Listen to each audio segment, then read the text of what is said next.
para que no vaya tan mal.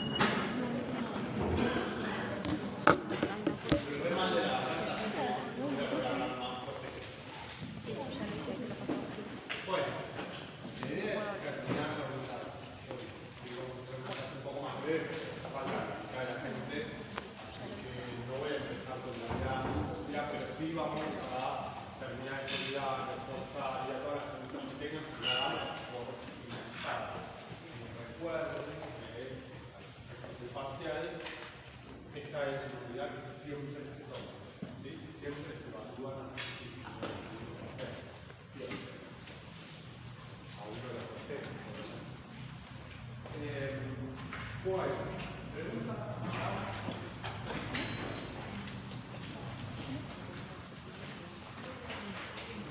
¿Cómo se constituye el yo?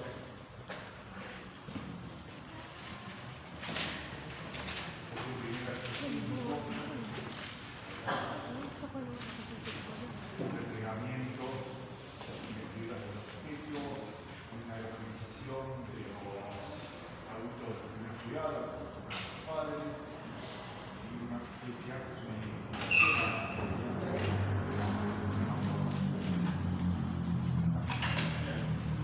¿Yo?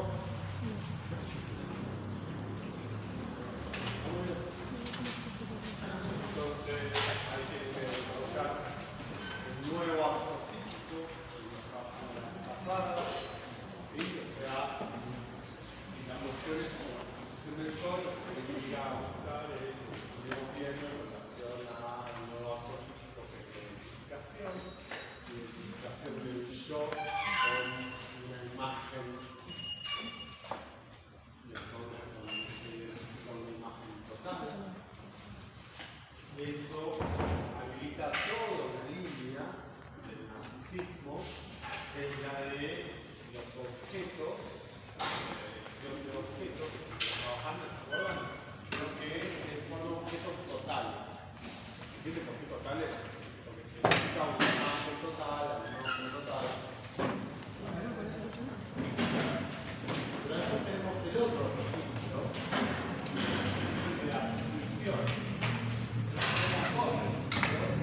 Simultáneos que ponen dentro de la mano o no.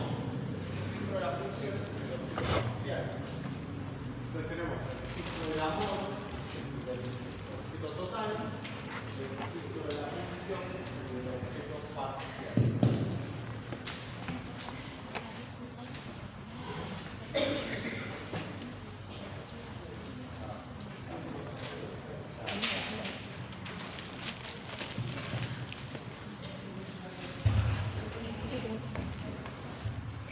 Bueno, entonces tenemos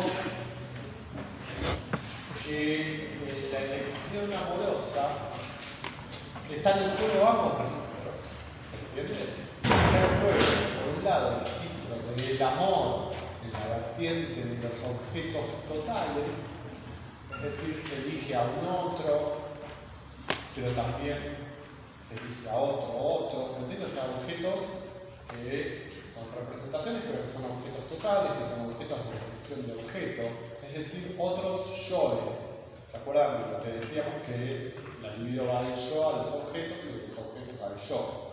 Son objetos totales, tanto el yo como esos objetos. Pero además, en la elección amorosa está en juego también el otro registro, el de la función. Es decir, que el otro, yo, también vale por un rasgo. Se entiende que al otro se lo recorta también por un rasgo. Es un rasgo que funciona como condición erótica, dice Freud. Un rasgo, es decir, que es parcial, no se lo recorta como un todo, como un yo. ¿Se entiende? Sino que se lo recorta por un rasgo. Supongamos por el tono de la voz o por los silencios que mete todo el tiempo. ¿Cómo me escucha? Sí, pero no es por eso, es por los silencios. ¿Se entiende? Porque hay algo de esos silencios que reencuentra en esos otros que elige. O porque habla mucho. O porque cuando habla dice pavadas. importa, ¿se entiende? Pero se lo recorta con un rasgo. Entonces, en la elección siempre están en juego ambas corrientes de la vida amorosa. La corriente del objeto total, que es el objeto de amor, y la corriente del objeto parcial, que es el objeto de la pulsión. ¿Sí? Hasta acá se entiende. Bien, bueno, ahora voy a retomar lo que habíamos empezado a trabajar la vez pasada, que era el capítulo 3, ¿se acuerdan?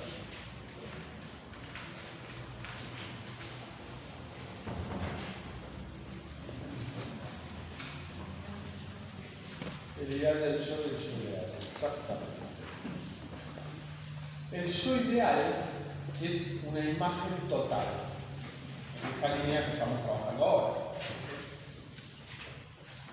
Esa imagen total que quiero alcanzar, es ese yo ideal que tengo adelante mío y que nunca alcanzo, pero a la cual me identifico. ¿Sí? El yo está identificado a esa imagen, se ve en esa imagen, pero nunca alcanza esa imagen. El yo ideal es una forma, es imaginario, es la imagen idealizada de uno mismo, dice Freud. Es un objeto, en la línea que estuvimos explicando recién, los objetos de amor. ¿Sí? En ese sentido es un objeto. Dice Freud, ahí en ese capítulo 3, que el yo ideal es lo que proyecta frente a sí mismo como su ideal. ¿Entienden? Que es como ese espejismo que tiene adelante, que quiere alcanzar, que nunca alcanza, pero que se le proyecta adelante como su ideal. Es el sustituto del narcisismo perdido de su infancia. ¿Se acuerdan que decíamos que el narcisismo se recupera en el yo ideal?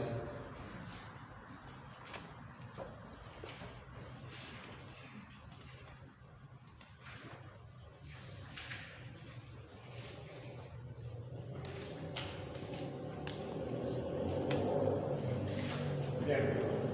El ideal del yo. Ahora vamos al otro término.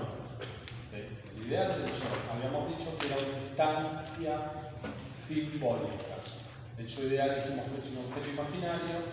El ideal del yo, en cambio, es una instancia simbólica.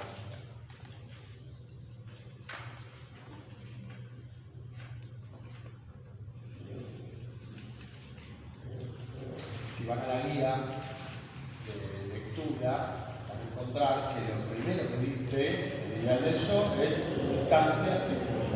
¿Qué quiere decir que sea una instancia simbólica? Que es la que marca, la que delimita al modo de una norma lo que está bien y lo que está mal.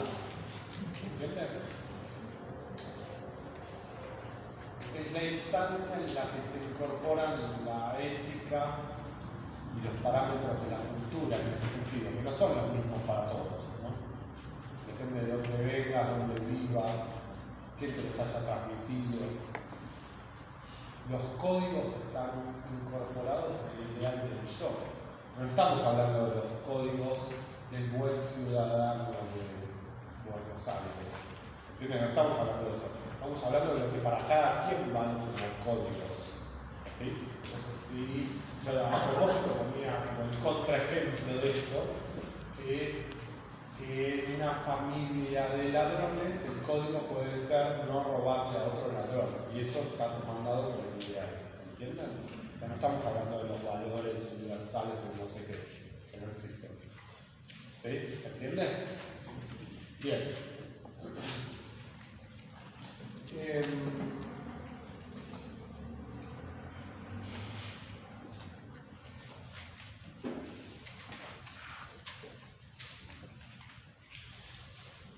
¿Para qué nos sirve el ideal del yo y el yo ideal? Para ahora, entonces, poder retomar cómo se constituye el yo. Y ahora entonces lo que podemos ubicar es que el ideal del yo es esa instancia desde la cual se designa un lugar, un objeto idealizado. El ideal del yo es la instancia desde la cual se designa el yo ideal. ¿Se entiende? Parece un trabalenguas, pero no lo es.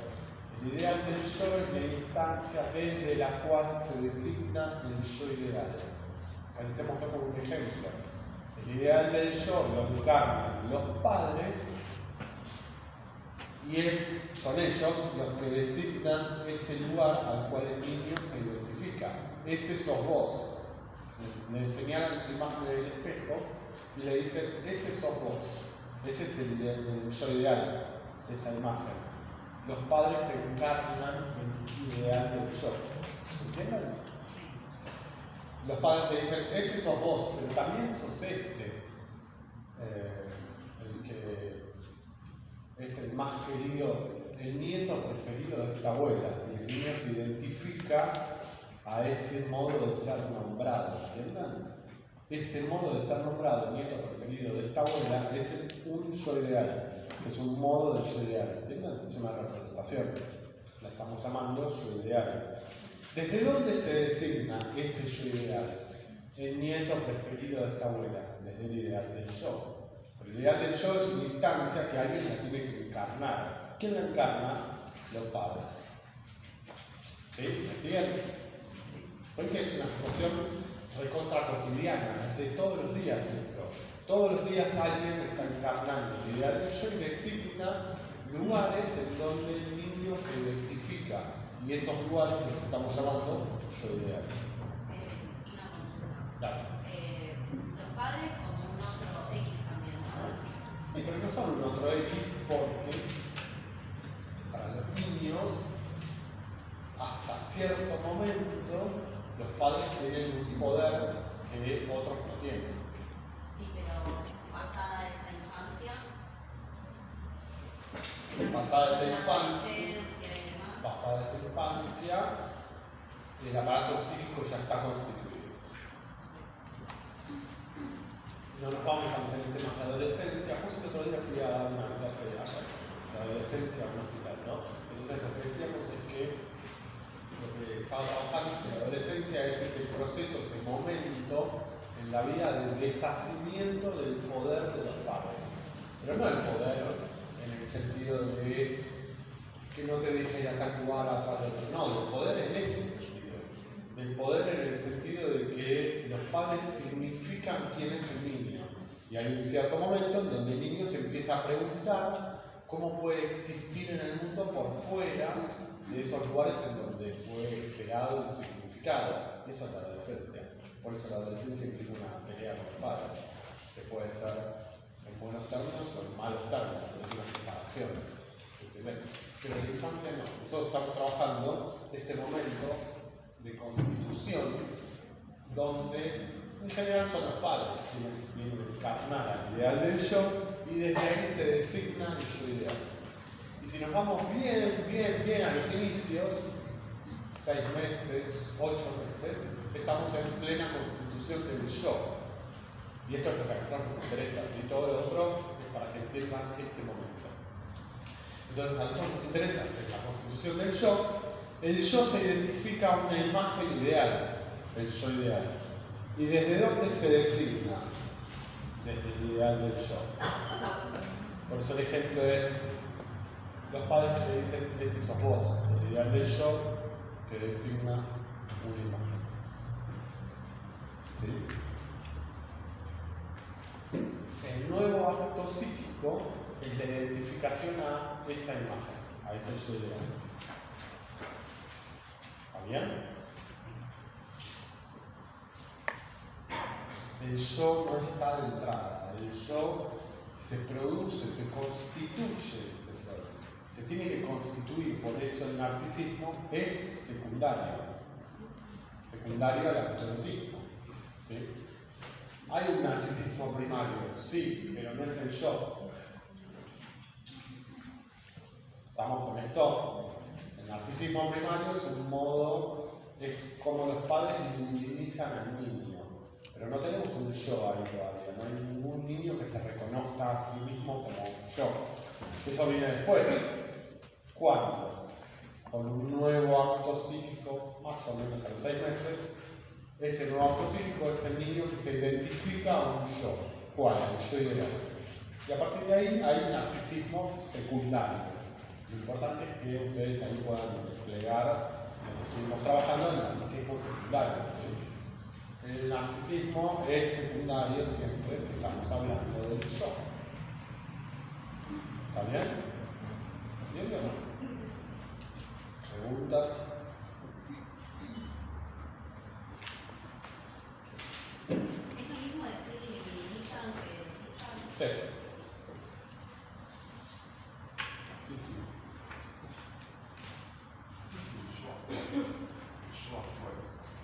El yo actual es ese lugar en que vos estás y que el ideal del yo mide la distancia con el yo ideal. Siempre estás a distancia de ese yo al que querés acceder. El yo actual y el yo habiéndome recibido. Está ahí, pero está a distancia. Un yo real. Sí. Cuando te recibiste, ¿ya sos el yo ideal? No, porque ahora se corrió. Ahora es, bueno, pero cuando tenga 10 pacientes, entonces pueda vivir de esto y dedicarme. Cuando tenés 10 pacientes, sí, pero también quiero tener un cargo en el hospital, sí, pero también quiero tener una vida así toda la vida. Bien. ¿Dudas de narcisismo? ¿Nada? ¿Seguros?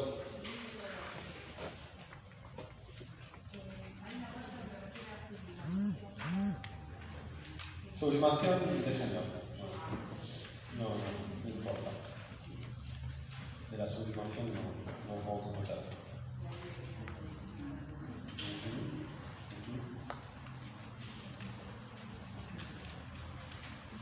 Vuelvo.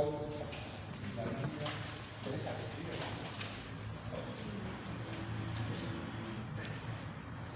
Última chance de preguntas de narcisismo. Cierro la unidad y seguir.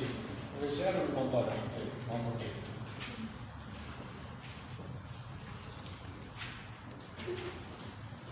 Nada.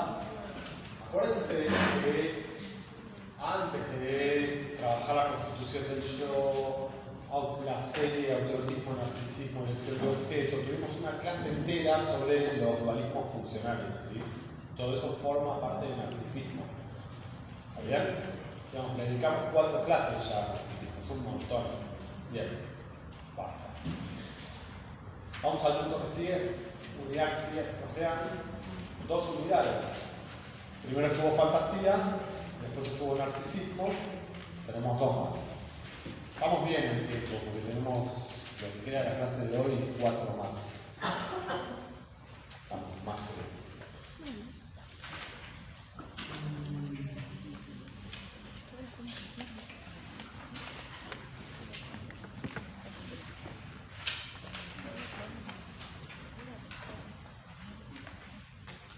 Estoy pensando que si seguimos el programa tal como está, lo invertimos.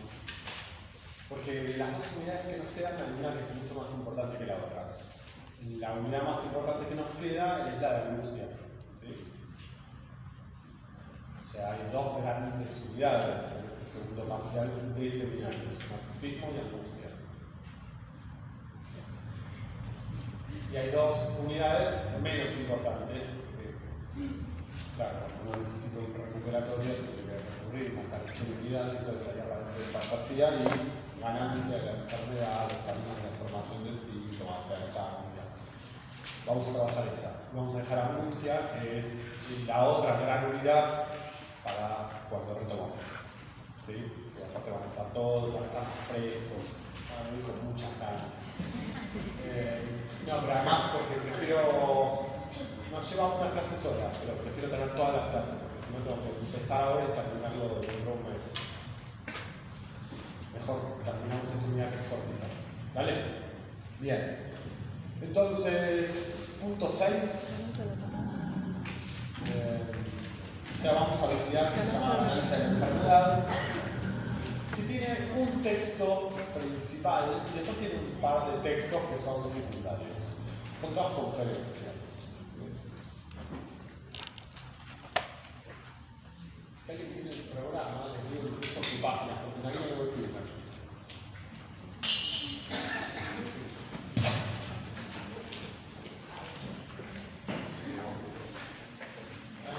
Gracias.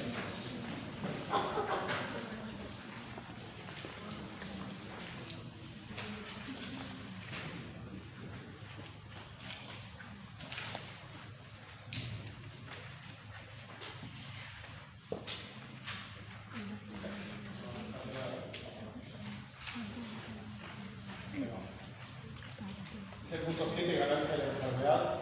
La conferencia 23 de las páginas 326 a la 334. ¿Sí? Conferencia 23, páginas 326 a la 334.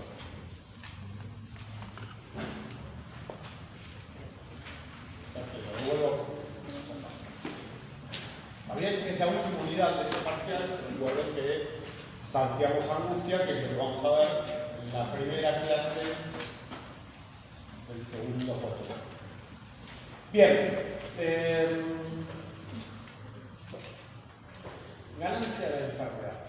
La idea de esta unidad es poder ubicar una nueva vuelta de Freud sobre cómo se constituye un síntoma. ¿Sí? Es una relectura de Freud, va a hablar unas cuestiones que son importantes y que están todas desplegadas en la conferencia 23. ¿Qué dice Freud? La conferencia se llama Los caminos de formación de síntomas. Es decir, que para que se forme un síntoma hay que recorrer distintos caminos en simultáneo. ¿Sí? Son dos caminos distintos que hay que recorrer para que se forme un síntoma.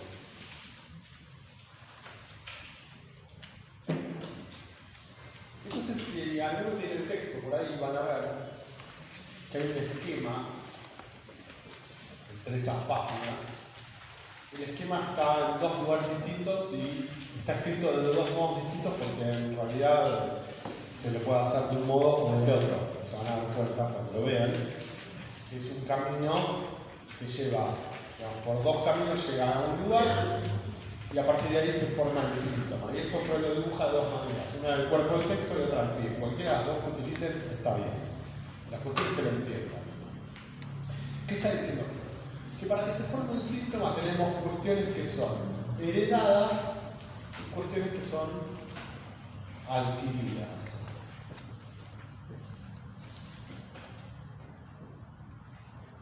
Entonces tenemos un primer elemento, que es lo que en el texto aparece como lo heredado. Lo heredado filogenéticamente, dice Freud. Hasta acá, esta es la principal novedad de lo que aporta el texto. ¿Sí? Porque hasta acá no habíamos hablado de lo heredado. ¿O sí? Había tratado de hecho, ¿no?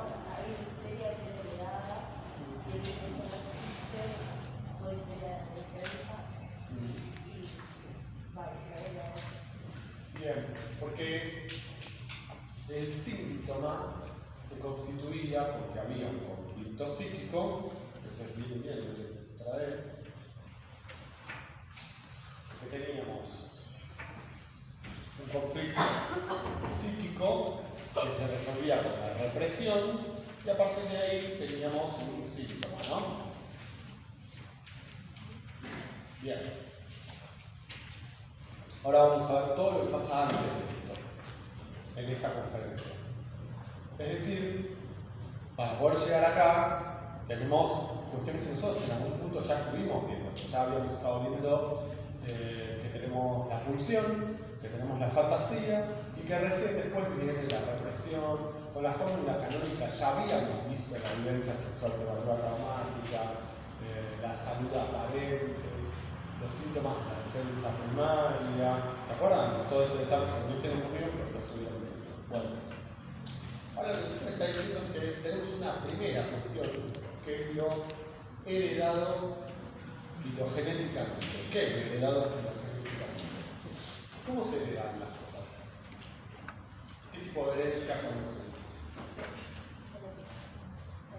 Genética, bien. ¿Hay alguna otra? Por ejemplo. Familia, todos nos dormimos, nos encontramos a comer fideos, la heredad de mis hijos, y de esa forma, la cuestión que chiquita a nivel nacional, no sé. Podría ser. La religión.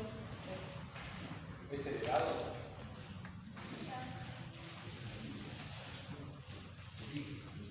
¿Se elige? Principio se da. O plata, una herencia.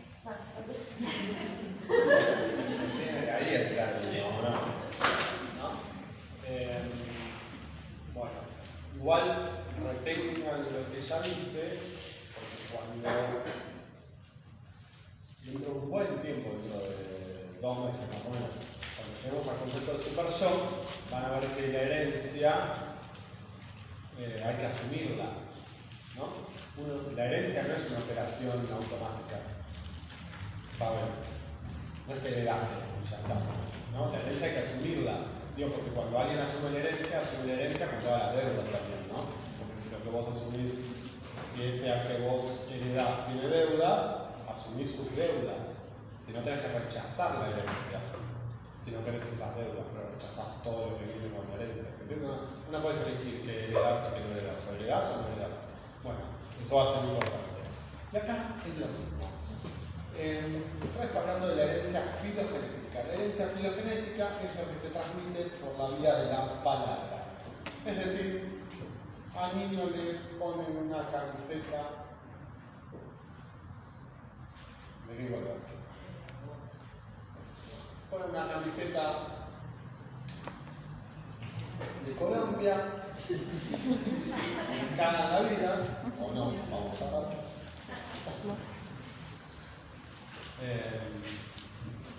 Entonces el pibe se identifica a esos colores y a todo lo que se transmite culturalmente, porque por la vía de la palabra, de eso que los padres le transmiten. ¿Se entiende? La herencia no es solo la herencia genética. La herencia genética, por supuesto que Freud la conoce, no la desconoce. ¿Freud de dónde viene? Viene de la neurología. Freud era neurólogo, o desconoce la neurología. Sería como que ustedes se reciben a elaborar teorías y de repente desconocen la psicología, sería como raro. Bueno, Freud no desconoce la herencia genética. Lo que pasa es que la herencia genética no produce síntomas, ¿sí? Neuróticos, produce otro tipo de problemas, no síntomas neuróticos. Entonces Freud se va a dedicar a otra herencia, la herencia que es la que uno hereda por la vía de la palabra. ¿De quiénes? De los padres. ¿Qué se hereda? ¿Qué es lo que se hereda acá? Y Freud dice fantasmas universales. Cuestiones que están en el lenguaje y que se transmiten por la vía de la palabra de padres a hijos, de abuelos a hijos, de tíos a hijos, de amiguitos a amiguitos. ¿Se entiende? O sea, se transmite por la vía de la palabra de otros. No necesariamente tienen que ser los papás. Puede ser cualquier otro que para el niño tenga un valor. La palabra de ese que le habla. ¿Se entiende? Vieron que esto es como lo más común entre los chicos, que de repente vienen y te dicen, no sabes, a Messi lo compraron en el Bayern Múnich. Y uno dice, mirá, no me había enterado, sí, me lo contó Simón. Simón es su amigo, tiene también 6 años. Entonces lo inventó, porque lo inventó, se lo cree, ¿no? Está convencido, porque vio una figurita. Entonces pasa a pensar eso. ¿Se entiende? Es que por la vía de la palabra, la gente toma cosas y se identifica a eso. Y Freud va a destacar en lo heredado filogenéticamente 3 fantasmas. Cuando digo fantasmas, me refiero a Freud se refiere a protofantasías. ¿Sí? Protofantasías son 3 fantasías universales, en el sentido de que están ahí en la cultura y que a veces se transmite una, a veces se transmite otra, pero que están ahí. Y los niños las toman. ¿Sí? ¿Cuáles son?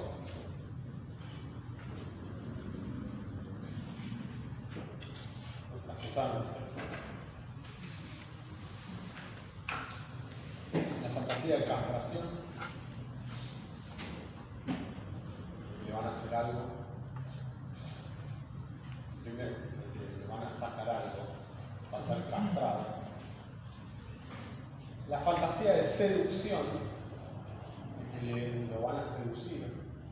Entonces le dicen, bueno, podría pasar eso, pero se entiende que en la transmisión a los niños también se pone en juego ese fantasma de los padres. Se entiende que no estamos hablando de situaciones reales, estamos hablando de fantasmas. ¿Se entiende? Lo cual no elimina lo otro. ¿Sí? ¿Se entiende? Castración, seducción, escena primaria.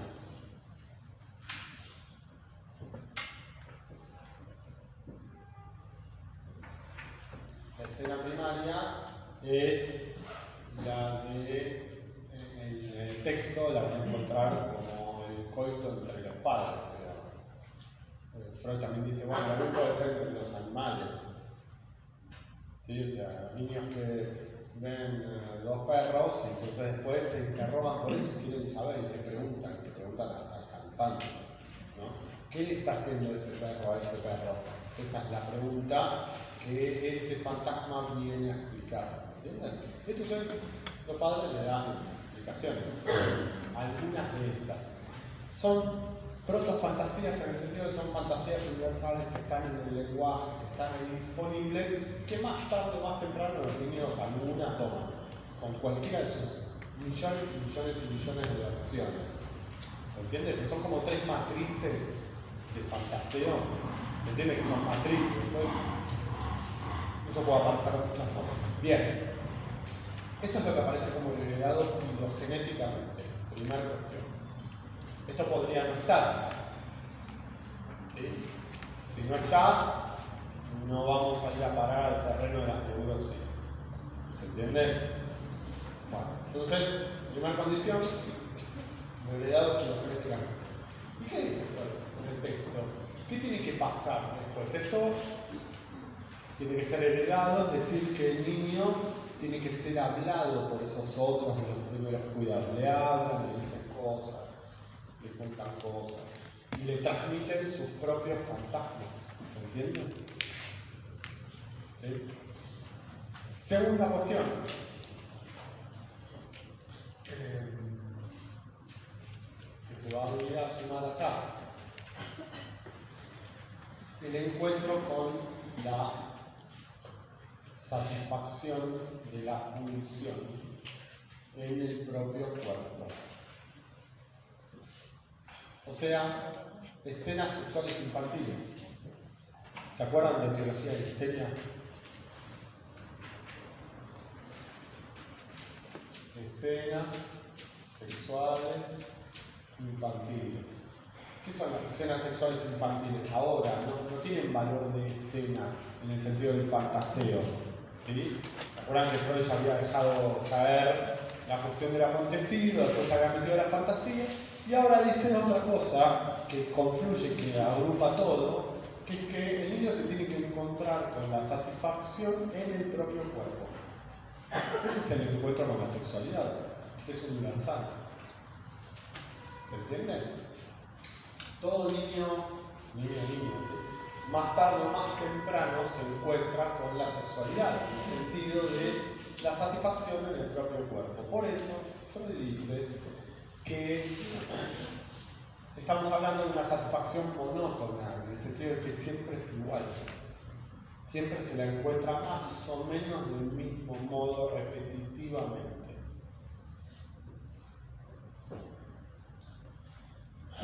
Satisfacción, fantasías que vienen de los otros, de los primeros cuidados, y juntos estos dos elementos van a producir ¿qué cosa? Freud va a llamar en ese texto la predisposición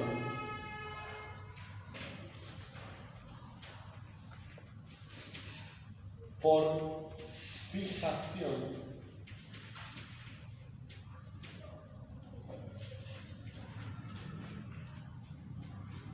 libidinal. Predisposición por fijación libidinal. Veamos, son tres caminos, ¿sí? Esto, lo heredado, más la pulsión. ¿Se entiende que esta es la pulsión, no? Eso ya lo olvidó. Lo heredado, más el encuentro con la sexualidad, ahí tenés lo adquirido, ¿sí? Lo heredado, más el encuentro con la sexualidad, producen una fijación. Que es una predisposición, es la predisposición a tener una neurosis. Todavía no tiene una neurosis, pero es la condición para poder tener luego una neurosis. Porque ¿en qué consiste esa condición? En que se va a fijar, la clave de esto es la fijación. Se va a fijar qué cosa para ese niño, un modo de satisfacción particular. Dora, la pulsión oral. El hombre de las ratas, la pulsión anal. El hombre de los globos, la pulsión de ver. Estoy nombrando los grandes historiales de Freud, ¿sí? Juanito, ese es más difícil. Vamos a dejar para la clase de angustia, ¿sí? El pequeño Hans. Nombré 4 de los 5 historiales freudianos. Sí, Freud tiene 5 grandes historiales, acabo de nombrar 4. Cada uno trabaja un modo de fijación.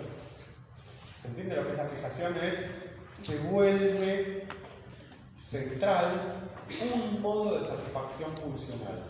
El que ustedes trabajaron es Dora, entonces manejamos con ese. Pulsión oral. Claro, pero la pulsión oral no aparece a secas, la pulsión, ¿se entiende? La satisfacción, sino que aparece fijada en una escena.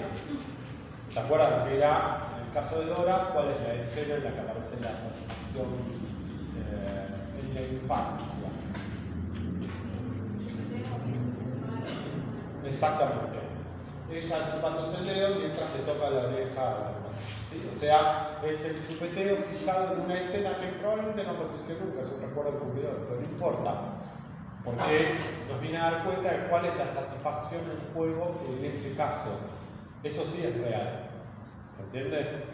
Bien, entonces, lo que estamos diciendo es que los textos, todo lo que es del orden de las representaciones que heredamos de esos otros, de los primeros cuidados, sirven de soporte, sirve de marco para un modo de satisfacción. Y eso se fija, se une esto con esto y se fija. Se fija un modo de satisfacción. ¿Tiene una neurosis? No. Tiene una predisposición a la neurosis. ¿Por qué? ¿Por qué no tiene una neurosis? Claro, todavía no hubo conflicto psíquico, por ende no hay síntoma. Si esta persona consulta, no tiene un síntoma. Puede consultar, pero no va a consultar por un síntoma, consulta por otra cosa. Consulta por cosas que nosotros todavía no trabajamos.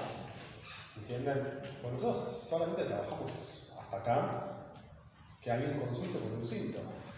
Pero si alguien consulta por un duelo, consulta porque se tiró por la ventana, consulta porque no puede parar de hacerse cortes, consulta porque tiene un ataque de pánico. Bueno, digo, todas las cosas que tenemos por delante, de las cuales vamos a trabajar algunas y otras las van a trabajar en otras materias o las trabajarán conmigo en otra materia, sí, pero hay muchos motivos de consulta, no es solo el síntoma, ¿se entiende? Bueno, pero Freud entra por el síntoma y después de ahí va viendo a otras cuestiones. Nosotros vamos a tomar algunas otras cuestiones, digamos a lo largo de la obra de Freud hay un montón de otras cuestiones. El síntoma es el principal modo en los inicios y a lo largo de los primeros 20 años, porque tiene todavía otros 20 años más. ¿Sí? Entonces, estamos en eso. Bueno, la cuestión es que entonces, tiene una predisposición a la neurosis, suponemos que es una neurosis, pero no lo sabemos. ¿Por qué no lo sabemos? Porque no tiene síntomas, entonces no sabemos si es una neurosis. ¿Sí? Bien, ¿cuándo va a tener un síntoma? Bueno, y acá viene la última cuestión de la conferencia. Aparece un conflicto psíquico. ¿Y qué pasa? ¿Cómo responde, si es una neurosis, a un conflicto psíquico?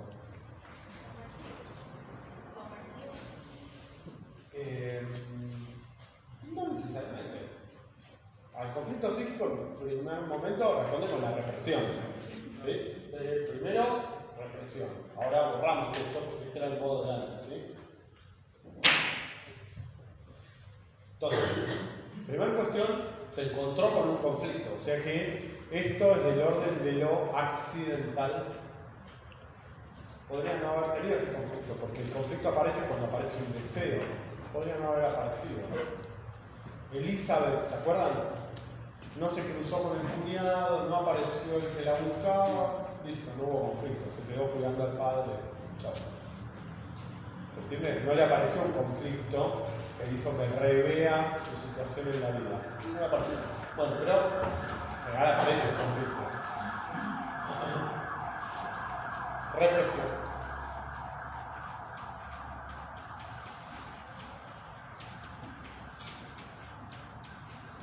¿Qué pasa con la represión?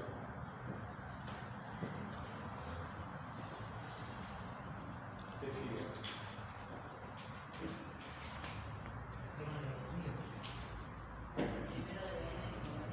¿Cómo opera la represión? Ustedes ahora ya tienen un texto que no trabajaron conmigo, pero yo supongo que ya lo saben. El texto y la represión. ¿Eso es la respuesta a esto? Si no van a cambiar. Dale. La mancha el monto de afecto para evitar la representación. Separa el monto de afecto de la representación y ¿qué pasa?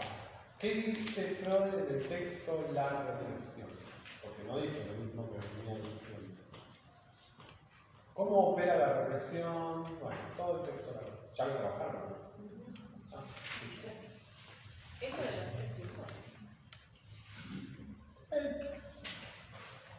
La pregunta es cómo opera la represión, no me devuelvan la pregunta. Le separa el monto de afecto de la representación que genera el conflicto Sí. y ese monto de afecto se agarra de otra representación que no genere ese problema y creo que la satisfacción de la función se vuelve inconsciente o hay una parte, hay una fuerza, un valor que se vuelve inconsciente. La función no puede ser inconsciente, esa es la primera cuestión. ¿Sí? Lo único que puede ser inconsciente son las representaciones. La función no. Entonces, La representación que la cual depende del monto de afecto se vuelve inconsciente. la primera parte que dijiste estaba bien. Se separa la representación del monto de afecto. Pero Freud dice en ese texto que el destino del monto de afecto no es el mismo que el destino de la representación. Tienen diferentes destinos. Freud empieza a distinguir los destinos de una cosa y los destinos de la otra. Vamos primero con lo más fácil. El destino de la representación se volvió inconsciente. Queda desalojada de la conciencia. Tomemos algún ejemplo que hayan trabajado cuando vieron la represión. ¿Trabajaron en un referente clínico? Un síntoma, cualquiera.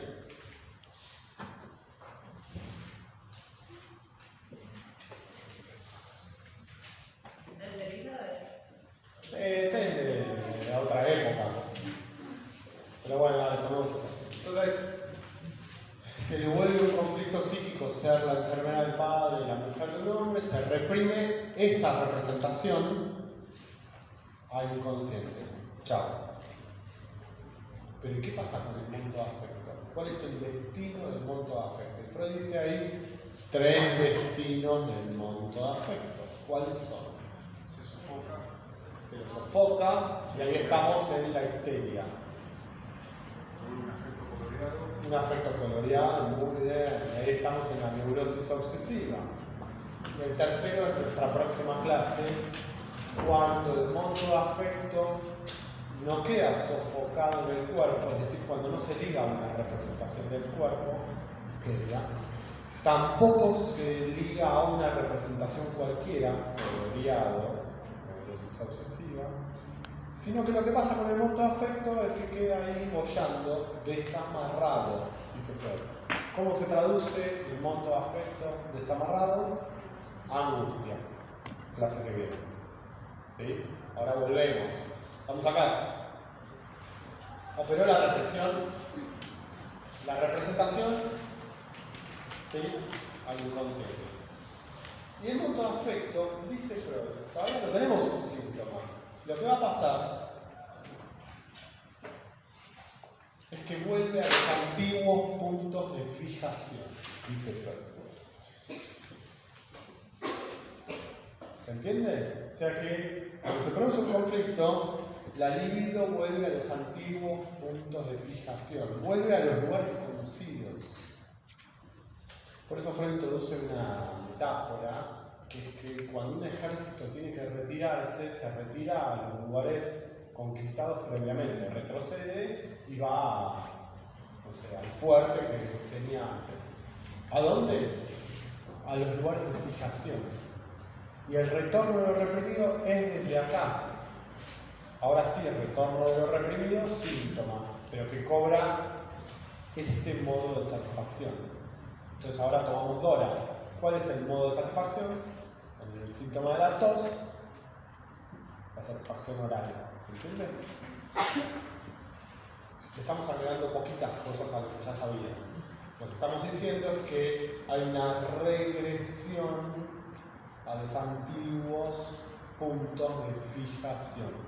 Son dos ideas de este texto: la fijación y la regresión a los antiguos puntos de fijación. No dije nada nuevo, salvo eso. ¿Sí? ¿Se entiende o no? Entonces, tenemos lo heredado. Tenemos el encuentro con la sexualidad en el propio cuerpo y eso constituye, primera idea del texto, una fijación. Esa fijación es la predisposición. Todavía no hay síntoma porque, como dijeron muy bien, no hay conflicto. Cuando algún día se encuentra con un conflicto, la libido vuelve a estos antiguos puntos de fijación, vuelve a los lugares conocidos, se refugia y desde ahí se produce un síntoma. Por eso cobra esa forma de satisfacción, ya esos antiguos modos de satisfacción. ¿Se entiende? ¿Preguntas? Cualquier texto dice un montón de cosas, pero con esto está bien. Cuando habla de introversión es lo mismo que regresión. Sí, acá, en este movimiento. Sí. La represión de las emociones y introversión. ¿Cómo? Introversión y regresión. Síntomas de enfermedad, ¿son lo mismo?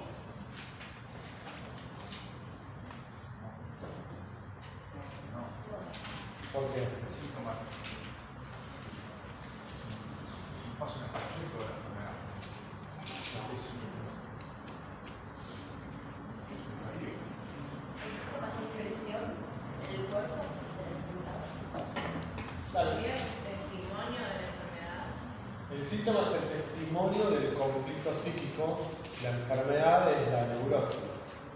Esta es la predisposición a la neurosis, pero todavía no sabemos si la tiene o no la tiene, porque hasta que no tenga un síntoma no podemos corroborar que haya fijación. Se entiende que lo leemos siempre retroactivamente. Vamos a poder saber que hubo fijación si tiene síntoma. Si no tiene un síntoma, no sabemos si hubo fijación. ¿Qué sé yo? No lo puedo leer. ¿Entienden? Yo lo puedo leer retroactivamente, no tengo una forma de estar ahí viendo cuando se produce la fijación. La escena esa de Dora con el hermanito donde ella se quita el dedo y le tira de la oreja, solo sabemos de esa escena porque tuvo un síntoma, consultó, historizó y llegó a esa escena. Siempre es retroactivo, ¿entienden? Si se fijan en la guía, van a encontrar que no equivale el síntoma con la enfermedad, que la regresión es a los puntos de fijación como soporte de la satisfacción. ¿Se entiende por qué? O sea, esos puntos de satisfacción son las fijaciones infantiles.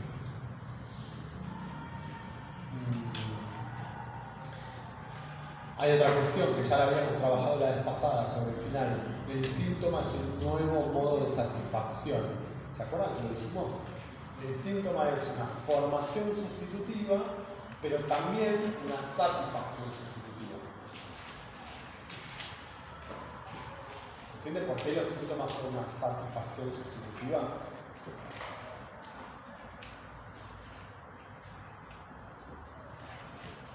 Importante, ¿no? ¿Por qué Freud dice, respecto de Dora, Tesis, en esos textos, por qué dice los síntomas son la práctica sexual de los enfermos?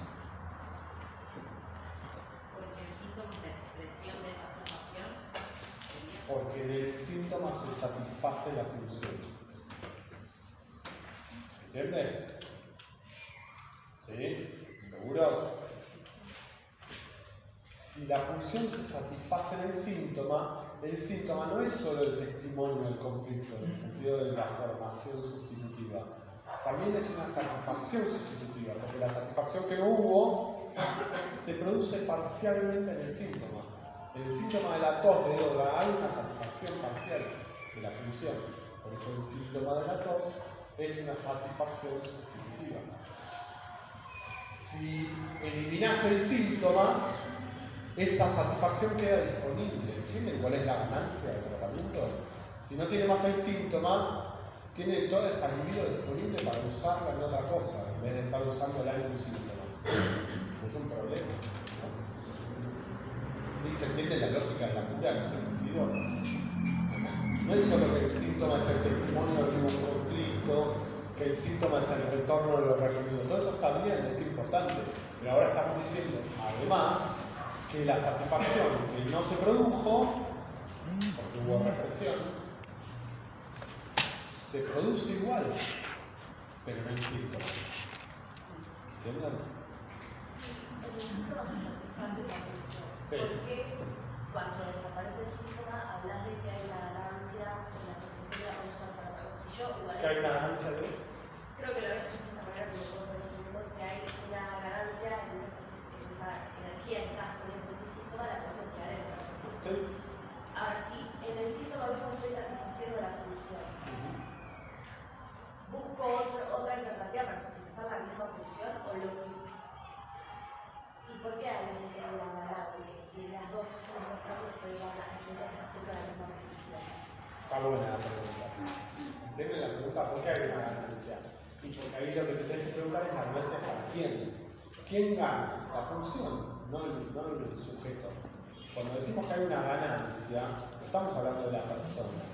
¿Qué se satisface en el síntoma? ¿La persona? No. ¿Alguien quiere tener un síntoma? Supongo que no.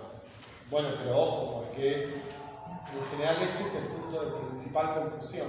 Cuando hablamos de satisfacción, yo sé que ustedes lo entienden cuando yo lo digo, pero después como que se lo olvidan, no sé. Porque, digo, la satisfacción es de la pulsión, pero después piensan que es de la persona. Entonces, cuando digo que hay una ganancia, la ganancia es de la pulsión. Lo que se satisface en el síntoma es la pulsión, no la persona. Nadie se satisface en un síntoma. Es como, lo llevo como muy al extremo para que se entienda.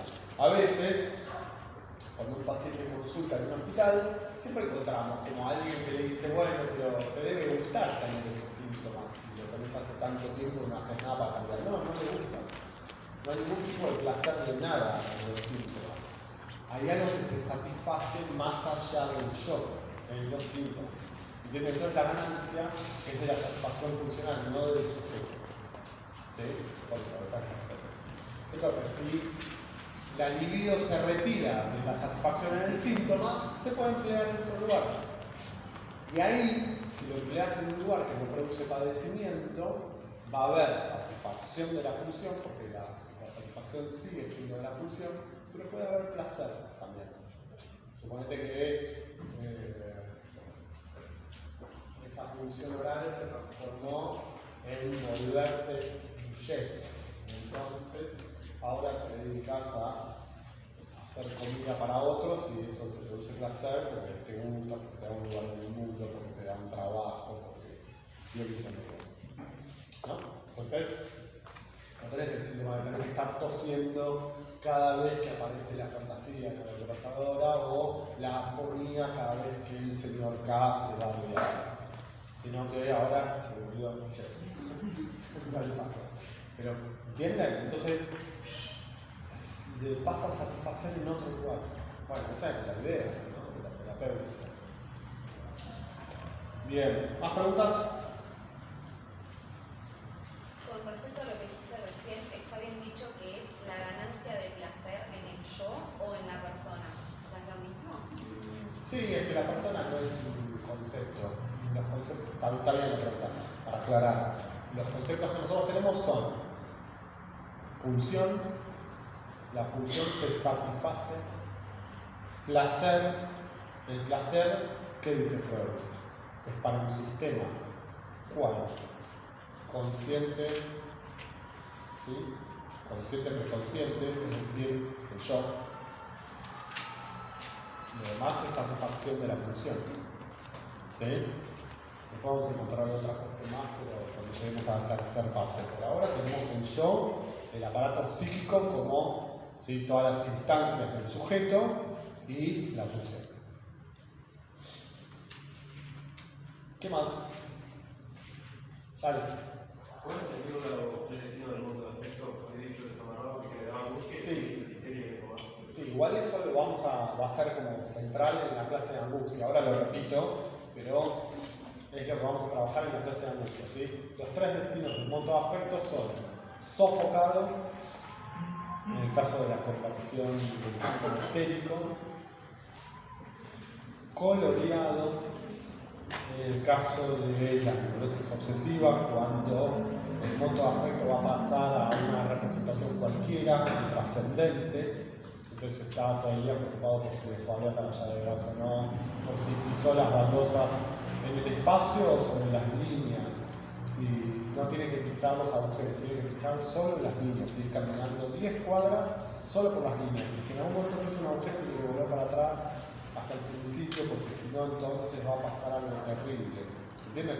Puede ser totalmente intrascendente, sí, pero no. El monto de afecto fue a parar ahí, entonces no es algo intrascendente, está cargado con un monto de afecto.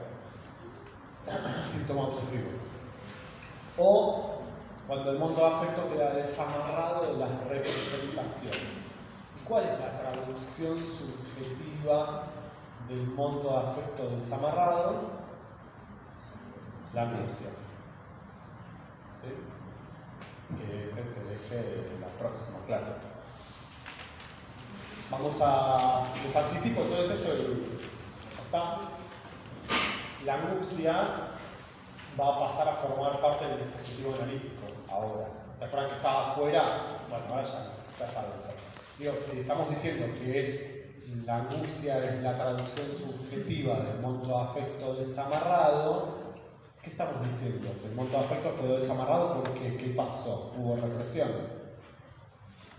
Entonces la angustia es efecto de la represión. Antes no tenía relación con el conflicto psíquico, ¿se acuerdan? Ahora sí. Ya vamos a explicar por qué se le hace, lo que le pasa a Juanito, que es el historial de referencia nuestro. Bueno, tenemos ahí un tema súper interesante y bien clínico. Esta unidad tienen que saberla, pero repito lo que ya dije. Las dos unidades centrales de seminario de esta segunda parte son narcisismo y angustia. ¿Está bien? Bueno, buenas vacaciones. Acuérdense que las anuales se empiezan una semana antes. ¿Sí?